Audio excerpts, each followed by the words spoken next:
And Nicholas Rossi, a.k.a. Nicholas Alahverdian, is now 36 years old. He is now back in Utah facing sexual assault charges for allegedly raping two women. But his story begins back in the 1980s when he was in the foster care system in Rhode Island. Alahverdian, the name under which Utah officials are now prosecuting him, arrived back in Utah after being extradited from Scotland, where he is reportedly accused of other crimes.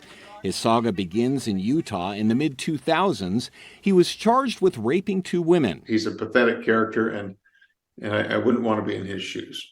The former county prosecutor from Utah speaking to our affiliate in Salt Lake City, Alahverdian leaving Utah and ending up in the Dayton area where he met a woman online and invited her to lunch. When he was in the stairwell, one of the stairwells at the college, he sexually assaulted her. Found guilty of sexual imposition and public indecency, Alahverdian received a 3-month suspended sentence and moved to Rhode Island, where he emerged on the scene as an advocate for child welfare reform. He claims the system abused him, and he testified before state legislators advocating for improvements of the system. That is, until Rhode Island authorities discovered he failed to register as a sex offender. That's when Alahverdian put out a statement claiming he had cancer and was dying. A short time later, his website announced his death. The Alahverdian story appeared to be over.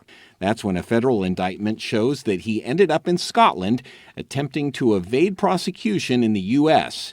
After years of attempted extradition, the Scottish courts agreed and they sent Alahverdian back to Utah. The victims of the alleged assaults out in Utah will have an opportunity at justice.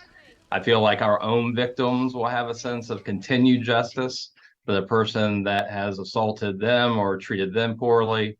Will continue to be held accountable for things that he's doing to other individuals.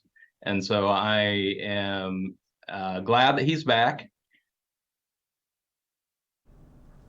Yeah, the UK tabloids just ate up this story of the American who had allegedly faked his death and then moved to Scotland. They followed the story until last week when he left the UK for Utah. As for Ohio, Alahverdian served his sentence here for the sexual imposition and indecent exposure, so his criminal obligations here are over.